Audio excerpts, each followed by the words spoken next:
Well, it certainly is a big game, and in a big game, you expect a battle of attrition. And that's exactly what's happened in the first 10 overs.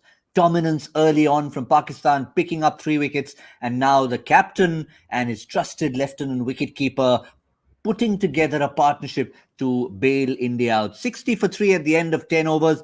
You'd still probably give the edge to Pakistan, but the partnership bringing India strongly back into the game. Virat Kohli 26 not out, Rishabh Pant 19 not out at the halfway point. Here we are on Cricbuzz Comm Box.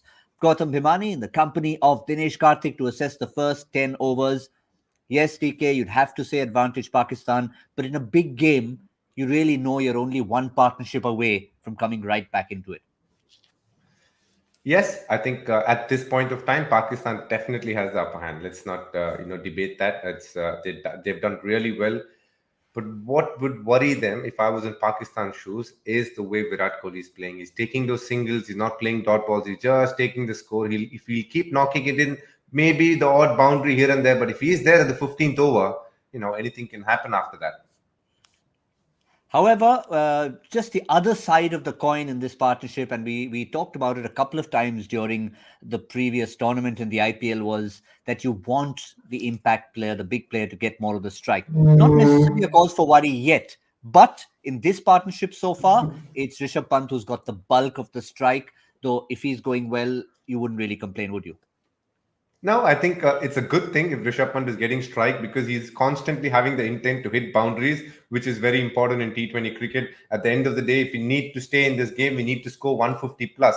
And for that, Rishabh Pant will play a major role. It can go much higher if he bats throughout, nothing like it. We can, get to a much taller score. But as long as Rishabh Pant is in, the boundaries will keep flowing in. As much as we delay Hardik and Jadeja coming in, the better it is for them and for India, especially in the last five. We could score as much as 50 to 60 if both those guys are there.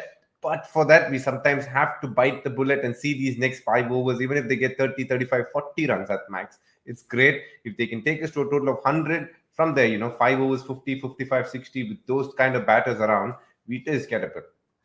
Yeah, I think that's an important phrase there, biting the bullet. We often talk about, fans can be impatient. You're going through a middle phase of an innings. And I think, DK, we need to remind even fans that it's not just 50 over cricket or test cricket that has phases. Even something as small as a T20 game has to have phases, and you play according to that phase. Oh, definitely. Test cricket has a lot of, T20 cricket has a lot of similarities to Test cricket in the sense that if you lose wickets up front, then it becomes very hard to come back in the game. You have to stitch together a partnership, and that's exactly what happened. World class bowling by Shaheen Shah Afridi. Both the wickets that he got, absolutely not the batsman's fault. Those are deliveries of the highest order. As an opener, when you get those kind of balls, you just got to doff your hat and say, well bowled, and move on to the next game. There is no you don't need to be upset about yourself or be ashamed in a way. I think they were great balls, and you got to give it to a bowler when he's bowling like that, to bowl 140 plus, bowl it full, get the ball to swing. Well, those are dream deliveries. Zahir Khan would definitely tell you those are the kind of balls that they dream about every time, to bowl those kind of balls first up.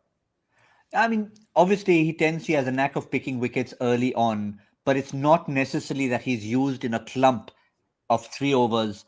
In fact, it's the first time he's done that. All 3 over, or 3 out of his 4 overs used up. So maybe that's one bit of good news for India. Impact bowler for Pakistan has 6 balls to go. So that could be something India could work towards in the back 8 or 9 overs.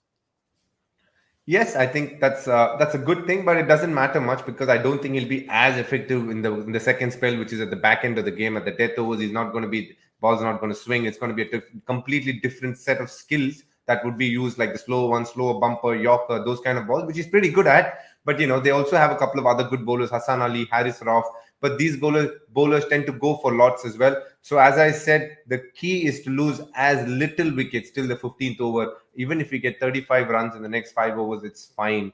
We just need to wait and watch, a bit like how the tigers and the leopards waits for its prey. In this occasion, we got to wait, and then our time will come, and then we can unleash ourselves on them.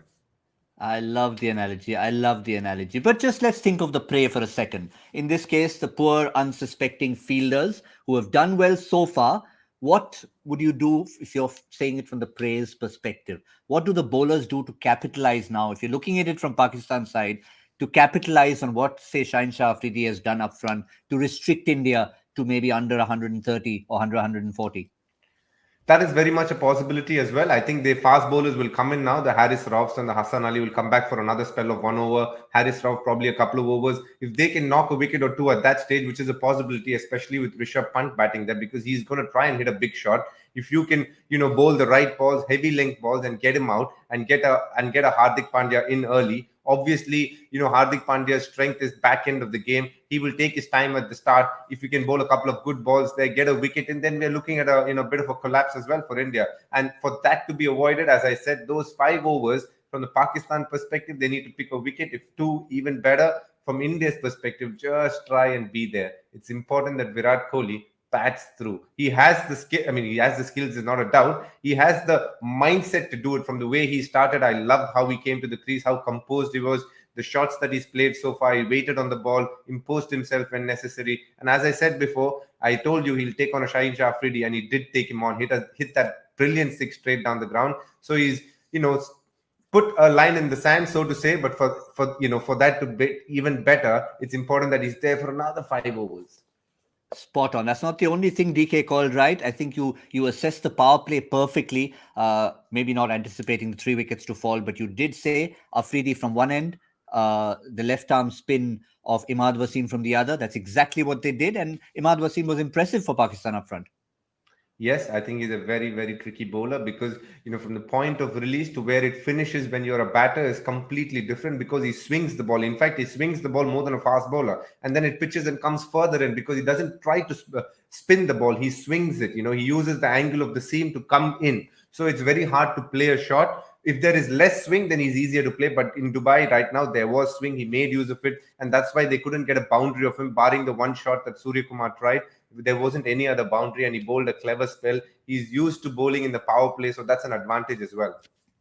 All right, to wrap up Cricbuzz Comm Box, DK, never mind our predictions early on. Having seen 10 overs and a bit, what do you consider par on this surface? I think par is 155 to 160. And India, if they get anything above 140, it's a fighting total because they will have something to fight at. And India-Pakistan game, the best bowler in this game is no one but pressure. So let's wait and watch. That, I think, sums up Cricbuzz Comm Box perfectly. It is about the pressure. Don't ignore it. It's still a big contest. It's still the cauldron. Who will come? Who will emerge from it? We will wrap it all up when the first innings for India finishes at the 20th over. That's all from Cricbuzz Comm Box.